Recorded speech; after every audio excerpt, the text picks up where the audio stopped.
जिन लोगों को लग रहा है कि 14 पत्रकारों को बैन कर दिया गया है गोदी मीडिया बताकर, तो यकीन मानिए खबर इतनी सी नहीं है। खबर यह है कि 14 पत्रकारों के जीवन को संकट में डाल दिया गया है। जी हां, संकट में। और इसमें 5 महिला पत्रकार भी हैं। ये मैं आपको दिखाऊंगा।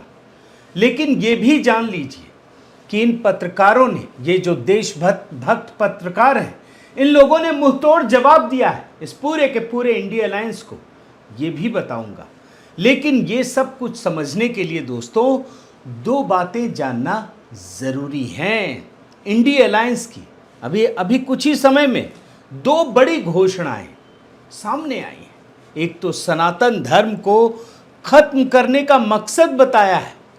जी हां, और आपको मैं इस पर तो वीडियो दिखा चुका हूं ना।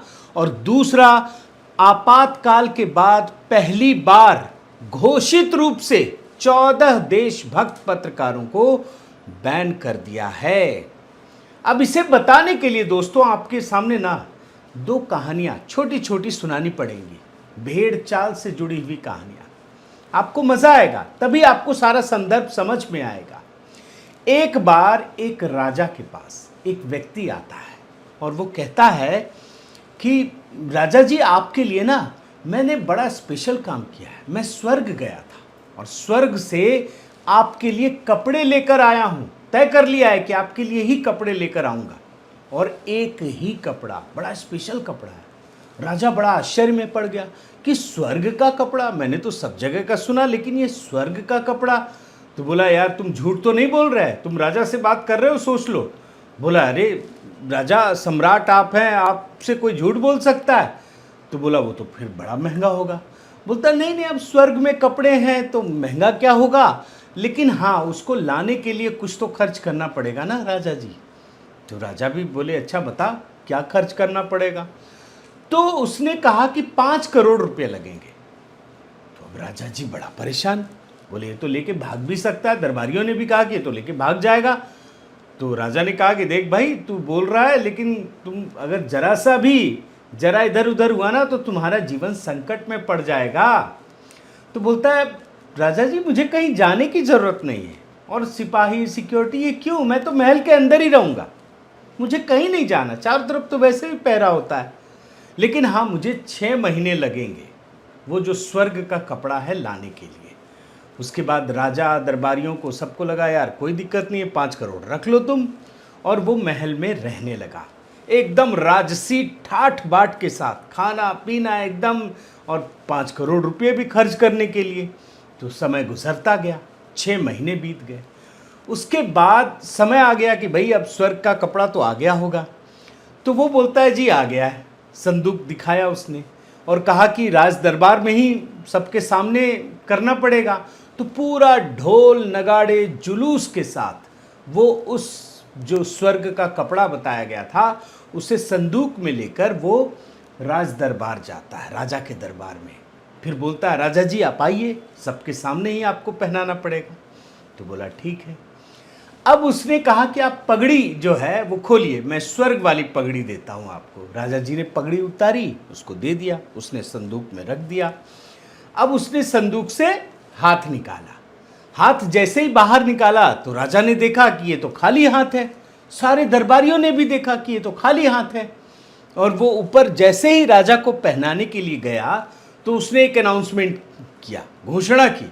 बोला, देखिए ये स्वर्ग का कपड़ा है, जो अपने बाप का बेटा है उसे ही ये कपड़ा दिखेगा, और जो अपने बाप का बेटा नहीं है उसे ये कपड़ा नहीं दिखेगा। अब सब अवाक, क्योंकि किसी को कुछ दिख तो रहा नहीं था, लेकिन बोले कैसे, राजा जी भी कैसे बोले कि भाई मुझे नहीं दिख रहा है, तो इसका मतलब ये हो जाएगा कि आप अपने बाप के कपड़े नहीं, बेटा नहीं है, फिर तो माँ की बदनामी होगी। तो वो चुप रहा। राजा से पूछा, राजा जी आपको तो दिख रहा है? बोला, हाँ हाँ मुझे दिख रहा है। फिर दरबारियों से पूछा गया तो अब दरबारी भी संकोच में पड़ गए कि भाई मैं कैसे बोल दूं कि मेरी माँ की तो बदनामी होगी, ऊपर से जब राजा को दिख रहा है तो मुझे भी दिख ही रहा है, मान लो। तो राजा को उसने पगड़ी पहना दी, पगड़ी उतार के। उसके बाद बोला, शर्ट खोलिए, शर्ट भी वैसे ही पहनाया। फिर पैंट खोला और कुल मिलाकर दोस्तों आप समझिए कहानी कितनी गंभीरता है कि वो राजा पूरी तरह से नंगा हो गया, कोई कपड़े नहीं थे। और वो पूछने लगा कि आपको कैसा लग रहा है राजा जी, ये कपड़े स्वर्ग के कपड़े? बोला बड़े अच्छे लग रहे हैं। दरबारियों से पूछा, बोला बड़े अच्छे लग रहे हैं। कपड़ा नहीं पहना था उसने। अब कहा गया कि ऐसा है, अब जुलूस निकालते हैं। स्वर्ग का कपड़ा पहना है राजा ने, तो पता तो चले दरबार में, पूरी जनता को पता चलना चाहिए, पूरे राज्य में ये बात फैल गई थी। अब राजा जी सोचे यार जब हो ही गया नंगा और यहाँ पर जब इतनी हो ही गई है तो बाहर क्या डरना। अब राजा बिना कपड़े के रथ पर सवार, ढोल नगाड़ों के साथ, जुलूस की शक्ल में पूरे राज्य में घूमने लगा। लोगों की भीड़ लग गई उसे देखने के लिए कि स्वर्ग का कपड़ा कैसा है। अब कुछ बच्चे भी, जैसे होता है ना कि अपने पापा की गोद में, तो बच्चे हल्ला करने लगे, अरे ये तो राजा नंगा है। तो अब वो पिताजी एकदम तुरंत बच्चे का मुंह पकड़ा, उसे बंद किया, बोला अरे चुप रहो। बोलता नहीं राजा नंगा है। तो बोला नहीं, तुम नहीं सीखोगे, इसके लिए उम्र थोड़ा बड़ा होना पड़ेगा, तब तुम्हें सब बात समझ में आएगी। और एकदम से उसे बंद कर दिया, इसके लिए अनुभव चाहिए, उम्र चाहिए।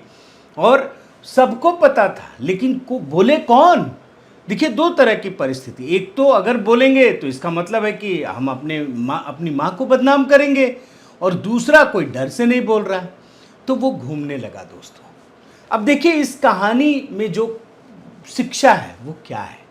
शिक्षा ये है दोस्तों कि सबको पता है कि ये गलत हो रहा है, लेकिन लोग बोल नहीं पा रहे, बदनामी के डर से, डर के डर से, या अलग अलग वजहों से। और यही इंडी अलायंस के साथ भी हो रहा है।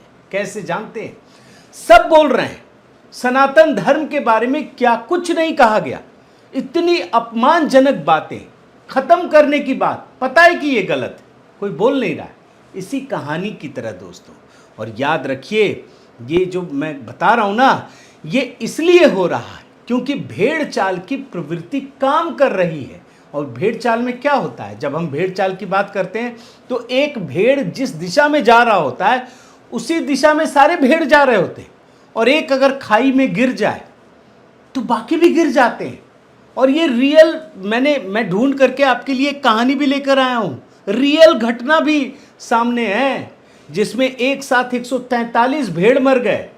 सैकड़ों भेड़ चर रहे थे और जो उसे चरा रहा था वो संयोग से खाई में गिर गया, तो सारे भेड़ उसी में कूदने लगे एक के बाद एक, और 200-250 भेड़ गिर गए, उसमें 143 की मौत हो गई। और जानते हैं दोस्तों, इंडी अलायंस को यही रोग लग गया है। बड़े ध्यान से आप सुनिए, क्योंकि उसने जिस तरीके से मीडिया को चुनौती दी है, ऐसा कभी हुआ नहीं है। उसे एहसास ही नहीं है कि उसने किया क्या है। और ये जो भेड़ चाल की प्रवृत्ति है ना, बड़ी आत्मघाती है। तो मैं आपको कहानी सुनाऊं दोस्तों, उससे पहले एक बहुत महत्वपूर्ण संदर्भ भी आपके सामने रखना चाहता हूं। ये जान लीजिए कि ये सब कुछ भीड़ की प्रवृत्ति के कारण हो रहा है। मैंने कई थ्योरी सरसरी तौर पर निकालने की कोशिश की, और मैंने देखिए ना, ले बॉन की थ्योरी, मैकडॉगल की थ्योरी, फ्राइड की थ्योरी, ऑलपोर्ट की थ्योरी, टर्नर की थ्योरी, मैंने सरसरी तौर पर इन सब को पढ़ने की कोशिश की। और जो बातें समझ में आई, बड़े ध्यान से सुनिए, वरना आप समझ नहीं पाएंगे कि ये हो क्या रहा है इस देश में और ऐसे कैसे हो रहा है। भीड़ की मनोवृत्ति आपको बता रहा हूं। भीड़ में बौद्धिक स्तर कम हो जाता है, भीड़ में उत्तेजना का पुट ज्यादा होता है, बस एकदम सारे लगे पड़ते हैं, फिर क्या करते हैं किसी को समझ में नहीं आता। भीड़ हिंसक प्रवृत्ति का पोषक होता है, और भीड़ का व्यवहार एक अनियंत्रित बच्चे की तरह होता है दोस्तों। और यही सारी चीजें आपको इंडी अलायंस में दिखाई पड़ेंगी। अब तक आपने तो सत्ता का आपातकाल देखा है ना, आज आपको विपक्ष का आपातकाल दिखाऊंगा। ऐसा आपातकाल जो कभी भी इस देश में नहीं हुआ।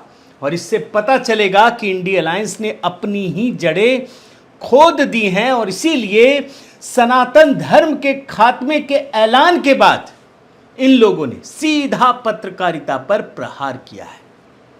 मगर आपके मन में एक सवाल, मीडिया के प्रति ये हिंसक प्रवृत्ति कहां से पैदा हुई? तो इसके लिए मैं आपको अरविंद केजरीवाल, जो खुद को अराजकतावादी कहते हैं ना, उनका एक बयान सुनाता हूं। जब सत्ता में नहीं थे ना, तो सीधे पत्रकारिता को, मीडिया को खुलेआम धमकी देते थे। बयान सुनिए। तो सिर्फ पूरा मीडिया बिका हुआ है। ये बहुत बड़ी कॉन्स्पिरेसी है, it is huge political conspiracy.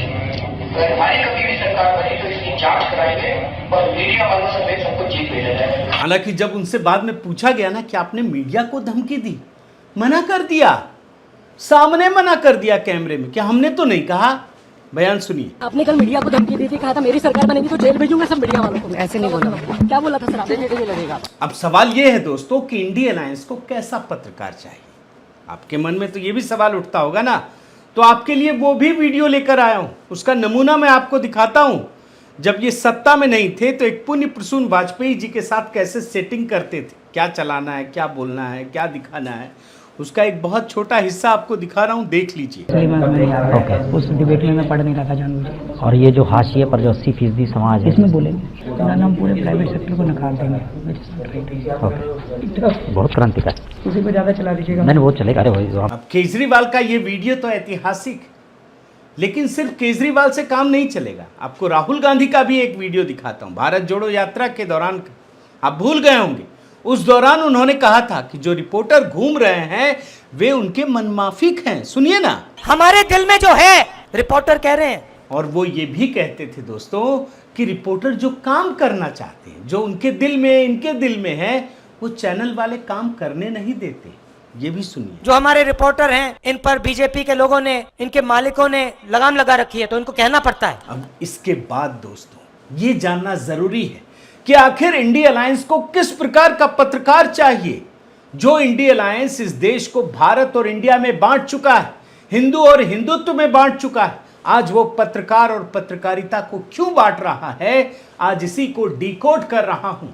साथियों नमस्कार, मैं हरिश्चंद्र बर्णवाल। दोस्तों कल जब मैं वीडियो के कमेंट्स पढ़ रहा था तो मुझे कुछ अच्छी चीज़ें मिली। मैं सबसे पहले वो साझा करना चाहता हूं आपके साथ कि लोगों ने, मैं दो वीडियो का आपको दिखा रहा हूं, कल प्रधानमंत्री मोदी ने इंडिया अलायंस का जिक्र किया तो लोगों ने कमेंट किया और बताया कि मैंने ही इस शब्द का पहली बार इस्तेमाल किया था और अब तो सब करने लगे। बीच में गृह मंत्री, तमाम मंत्रियों ने, अब प्रधानमंत्री मोदी ने भी किया तो लोगों ने ही याद दिलाया। अब देखिए ना, बर्णवाल सर, आपका किया हुआ नामकरण इंडिया अलायंस पूरी दुनिया भर में छा गया।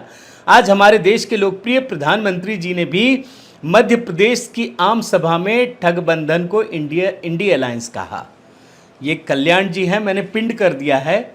और दूसरे वीडियो पे एक कमेंट था, आपको इस बात के लिए बहुत बधाई देना चाहता हूं कि सबसे पहले इस ठगबंधन को आपने ही इंडिया अलायंस कहना शुरू किया था। आज सब लोग, यहाँ तक मोदी जी भी यही नाम प्रयोग कर रहे हैं। तो दोस्तों मैं, और भी बहुत सारे कमेंट मेरे व्हाट्सएप पर आए हैं। व्हाट्सएप नंबर भी आपके सामने है, आप उससे भी संपर्क कर सकते हैं। मैं पढ़ता ज़रूर हूँ, कुछ लोगों को मैं कोशिश करता हूँ कि जवाब भी दे सकूँ। तो दोस्तों मैं सच बताऊँ, ये आपका ही दिया हुआ नाम है। ये आप में से ही किसी ने सजेस्ट किया था और जिसके बाद मैंने इस नाम को इस्तेमाल करना शुरू किया। हाँ, ये सही है कि पहली बार मैंने किया था और आज देखिए पूरी दुनिया भर में छा गया और यही इस चैनल का असर है। आज मैं जो कुछ भी इतनी मेहनत करके दिखाता हूँ उसकी गूंज सुनाई पड़ती है। ये मैं भी महसूस करता हूँ, आप भी देखते हैं। आपको भी कहीं लगता हो तो शेयर कीजिए, हम मिलकर इस खुशी को साझा करेंगे। अब बात खबर की दोस्तों, क्योंकि मीडिया की ही बात हो रही है। राजनीति में शर्म और हया का बड़ा महत्व होता है दोस्तों, परसेप्शन का बड़ा महत्व होता है। लेकिन ये सब चीज़ें तब ठीक लगती हैं जब कोई व्यक्ति, जब कोई पार्टी अकेले में सोचता है, लेकिन जब ये आपस में मिल जाते हैं तो उसकी प्रवृत्ति एकदम से बदल जाती है, उनकी प्रवृत्ति हिंसक हो जाती है। और मैं आपको खुलकर कहना चाहता हूँ कि आज मैं जो आपके सामने बोल पा रहा हूँ, गनीमत है कि ये विपक्ष में है। अगर ये सत्ता में होते ना तो शायद हम बोल नहीं पाते। यहाँ तो लोग यूट्यूब क्या हर जगह इतनी गालियाँ देते हैं प्रधानमंत्री मोदी को और फिर भी कहते हैं कि लोकतंत्र खतरे में है। हम ये सामान्य रूप से तथ्यों के साथ जो वीडियो बना रहे हैं ना, मैं आपको बता रहा हूँ कि अगर ये सत्ता में होते ना तो यकीन मानिए नहीं बना पाता, बिल्कुल ताला लगा दिया जाता। अब मैं आपको चीज़ें दिखाता हूं दोस्तों कि ये जो आप लिस्ट देख रहे हैं ना, पत्रकारों की लिस्ट, इंडिया अलायंस ने वो काम कर दिया है जो आज तक भारत के इतिहास में कभी नहीं हुआ, जो आपातकाल लगाकर इंदिरा गांधी भी नहीं कर सकी। बड़े ध्यान से सुनिए, इंदिरा गांधी ने जो करना होगा ना वो कर दिया था, लेकिन घोषित रूप पर यह नहीं कहा कि हम पत्रकारों ये पत्रकारों को बैन लगा रहे हैं, इस संस्थान को बैन लगा रहे हैं। इंडिया अलायंस ने दोस्तों वही काम किया है। ये वो पत्रकार हैं जो तीखे सवाल पूछते हैं। और एक बात ये भी समझ लीजिए दोस्तों कि देश में तुष्टीकरण और देश के संसाधनों में मुस्लिम अल्पसंख्यकों को पहला हक देने की बात करने वाले ये लोग, ये पार्टियां आज पत्रकारों को भी इसी कैटेगरी में डालना चाहती हैं। जो सवाल पूछते हैं उसको इसी प्रकार से वर्गीकृत किया जा रहा है। और जो लिस्ट बनाई गई है ना, बड़े ध्यान से देखिए, इसमें 14 एंकर्स हैं, 14 एंकर्स, 5 फीमेल एंकर्स हैं, और इन सब के जीवन को खतरे में भी डाला गया है। जी हाँ, आप एक एक नाम देख लीजिए, अमन चोपड़ा, प्राची परासर, रूबिका लियाकत, चित्रा, सुधीर चौधरी, अमीश देवगन, अर्नब गोस्वामी, नाविका कुमार, आनंद, गौरव सावंत, अदिति, सुशांत, अशोक श्रीवास्तव, शिव अरूर। अब आप के मन में ये सवाल उठता होगा दोस्तों कि इन्हीं पत्रकारों के नाम क्यों? क्योंकि ये तीखे सवाल पूछते हैं, राष्ट्रवादी हैं। अब आप पूछेंगे कि इनका जीवन कैसे खतरे में डाल दिया गया है, तो मैं आपको 2 उदाहरण दिखा देता हूं। ये पत्रकार बड़े खतरे उठाकर काम करते हैं दोस्तों। अगर ये टीवी पर बोलते हैं या कोई भी पत्रकारिता का काम कर रहा है, आप यकीन मानिए वो बहुत बड़ा खतरा उठाता है। उसे समाज के साथ साथ सरकार से भी डर होता है, नेताओं से डर होता है। और जब उनके इमेज को खराब किया जाए तो क्या होगा, आपको मैं दिखाता हूं। मैं चित्रा त्रिपाठी, जिनका नाम इसमें रखा गया है, एक बार किसी मामले, ये लोग जब बाहर जाते हैं ना, तो जो विपरीत विचारधारा के लोग हैं उनमें इतना जहर भर दिया गया है कि वो एकदम से घेर लेते हैं और उल्टे सीधे सवाल पूछने लगते हैं। आपको मैं एक कोर्ट केस का मामला था, चित्रा त्रिपाठी के सामने इतने लोगों ने घेर लिया और क्या क्या बोलते हैं, एक छोटा हिस्सा आपको सुना रहा हूं, सुन लीजिए। टीवी पे तो चिल्लाते रहते हैं, पै पै पै पै, अब तो आवाज नहीं निकल रही किसी की। देख रहे हैं ना, टीवी पे पे चिल्लाती रहती हैं, यहाँ शब्द भी नहीं निकल रहे। मैं आपको एक श्वेता सिंह का दिखाता हूं। ये भी बड़ी एंकर है आज तक की, और एक बार किसी जगह पे थी, अचानक लोगों ने घेर लिया, सवाल पूछने लगे उल्टे सीधे। वहां पे पूछ रहा है, भाई तू क्यों पूछ रहा है? अच्छा, वो सुनने को तैयार ही नहीं है, केवल बोल रहा है। और ऐसी ऐसी बात तब वहां पर एक सज्जन पूछते हैं कि भाई पत्रकार हो या क्या हो? तो देखिए कैसे जवाब देता, आप सुनिए। आप पत्रकार बन रहे हैं क्या? अभी ये बनने वाले हैं? बने हुए हैं पटना विश्वविद्यालय के छात्र हैं आप। देख रहे हैं ना, तो मेरा साफ मानना है दोस्तों कि इंडिया अलायंस ने बहुत गलत काम किया है, बहुत गंदा काम किया, बहुत खूंखार काम किया है। इन पत्रकारों के जीवन को संकट में डाल दिया है, और इसमें 5 फीमेल एंकर्स हैं। मैं निश्चित रूप से इनको कहूंगा कि आप इस मामले में कानूनी दरवाजा खटखटाइए। ये इन लोगों ने इल्लीगल काम किया है। और अब आप सोचिए दोस्तों, राजनीतिक रूप से कितना ये समाज बांट दिया गया है। ये इंडिया अलायंस के लोगों ने बांटा है, इतना जहर भरा गया है और मोहब्बत की दुकान बनाने के नाम पर किया गया है। आज ये जब पत्रकार बाहर निकलेंगे तो इनकी विचारधारा के लोग क्या करेंगे? आप सोचिए, किस तरीके से सड़क पर जाने देंगे? जब ये बाहर गुजरेंगे तो कैसे इन पर कमेंट कसे जाएंगे, ये सोचिए। यानी इनका जीवन संकट में डाला गया है। लेकिन मैं आपको आगे लेके चलता हूं। अच्छी बात यह है कि इन सभी देशभक्त पत्रकारों ने झुकने से मना कर दिया है। मैं एक एक के कमेंट लेकर के आया हूं। आप देखिए, सुधीर चौधरी, इंडिया गठबंधन ने उन पत्रकारों की लिस्ट जारी की, इंडिया मतलब INDIA, इन्होंने जो लिखा वो पढ़ रहा हूं, जिन्होंने चरण चुंबक बनने से इनकार कर दिया। अब इनका बहिष्कार किया जा रहा है। अब देखना यह है कि भारत का मीडिया इसका क्या जवाब देता है। इतना शानदार कमेंट किया है सुधीर जी ने, मैं सैल्यूट करता हूं, क्योंकि ये वक्त है मीडिया को अपनी रीढ़ दिखाने का और देखना पड़ेगा कि ये क्या कहते हैं। अमन चोपड़ा शानदार एंकर है। वैसे हामिद अंसारी के इंटरव्यू के बाद से ही मैं इस बाइकॉट वाले बैच को गर्व से लेकर चल रहा हूं, लेकिन सवाल पूछना अभी तक नहीं छोड़ा है। बहिष्कार एक पत्रकार के लिए सबसे बड़ा बैज ऑफ ऑनर होता है। इन सम्मान के लिए धन्यवाद। देखिए, पत्रकारों का तो पहले भी बाइकॉट होता रहा है दोस्तों, लेकिन इस प्रकार से घोषित रूप से किया जाना यह अपने आप में बहुत बड़ी बात है। अब आपको मैं दिखाता हूं अदिति त्यागी का क्या लिखा, आप सुनिए, खुश हो जाएंगे आप। ये है जज्बा। देश के लिए सवाल पूछने वालों की लिस्ट में अपना नंबर पहला है। त्यागी डरते नहीं। जय हिंद।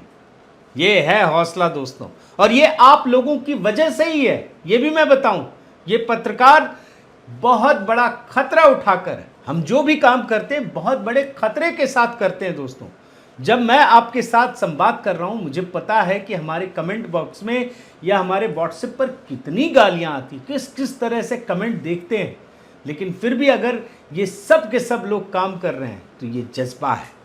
अमीश देवगन, INDIA गठबंधन की 4 बैठकों का नतीजा, अभी लोगों तक पहुंचने में टाइम लगेगा। इंडिया अलायंस, सनातन पर प्रहार और सवालों का जवाब देने से इनकार, सवाल पूछने वाले पत्रकारों को बैन करना, लेकिन ये निडर पत्रकारिता जारी रहेगी। ना हम झुके हैं और ना हम झुकेंगे। जय हिंद।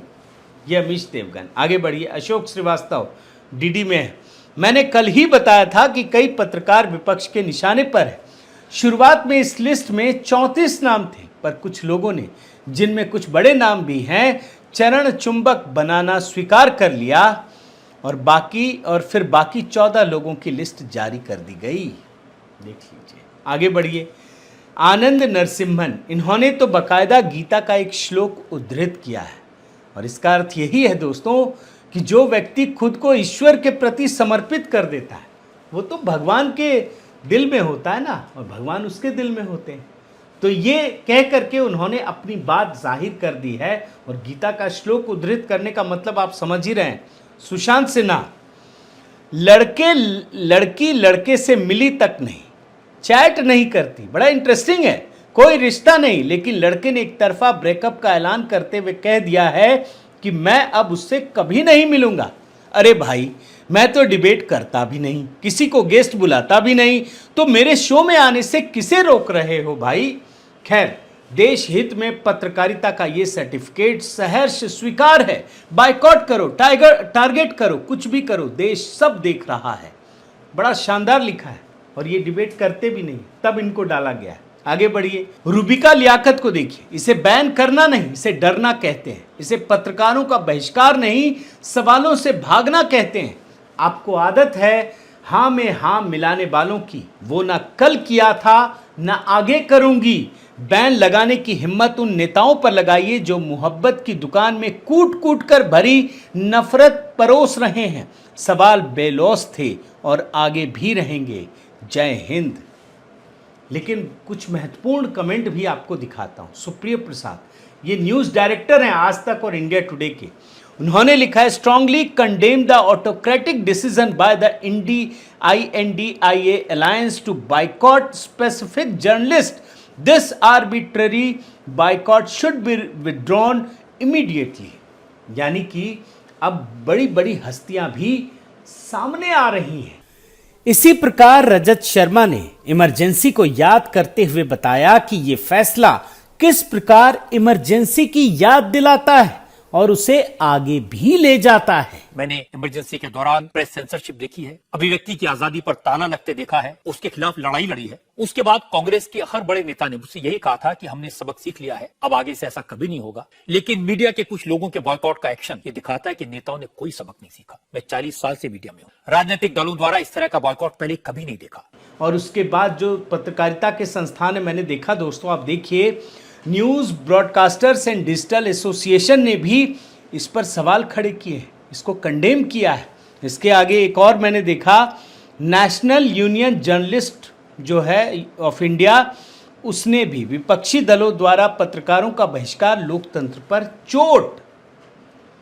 तो कुल मिलाकर देखें दोस्तों, तो इंडिया अलायंस ने वो काम किया है जो आज तक कोई नहीं कर पाया। देखिए, आपको हो सकता है कि आपको किसी से नफरत हो, आपको लगता हो कि आपके हिसाब से सवाल नहीं पूछता है, आप मत जाइए। आप देखिए, यहाँ तो एक न्यूज़ 24 है, मैं तो देखता हूँ भाई, वो तो किससे जुड़ा है सबको पता है। भारतीय जनता पार्टी के प्रवक्ता तब भी जाते हैं। बहुत सारे शोज ऐसे हैं जहां साफ पता चलता है दोस्तों, और मैंने काम किया उन पत्रकारों के साथ, उनकी सोच भी मैं जानता हूं कि वो घोर एंटी मोदी और घोर एंटी भाजपाई हैं। लेकिन वहां भी भाजपा के प्रवक्ता जाते हैं, बहुत बुरा लगता है तो जाना छोड़ देते हैं। ये हो सकता है, कुछ पत्रकारों के लिए हो सकता है, लेकिन सिस्टमेटिक तरीके से पत्रकारों पर प्रहार करना, ये निश्चित रूप से बहुत बड़ी घटना है दोस्तों, और ये आपातकाल की याद दिला रही है। इसलिए मेरा तो यही मानना है, आप लोग विरोध कीजिए और इंडी अलायंस को ये महंगा भी पड़ेगा। लेकिन इन सब से भी बड़ा सवाल जो किसी ने नहीं उठाया, इन पत्रकारों के जीवन को इन लोगों ने संकट में डाला है। और इसीलिए अगर कोई PIL भी करते हैं तो मुझे लगता है ये स्वीकार किया जाएगा। बहुत बहुत धन्यवाद। आपसे निवेदन है साथियों कि आप यूं ही अपना प्रेम बनाए रखिए, वीडियो देखिए, कमेंट कीजिए, लाइक कीजिए, शेयर कीजिए। देखिए, आप जो करते हैं उसी की वजह से तो ये फैलता है ना। अगर इंडी अलायंस लोगों की जुबान पर है तो ये आपके प्यार की वजह से, आप जो देखते हैं लोगों तक पहुंचाते हैं। तो इसी प्रकार से इसे भी अपना प्यार दीजिए और इस बेल आइकन को प्रेस करना मत भूलिएगा दोस्तों। नमस्कार।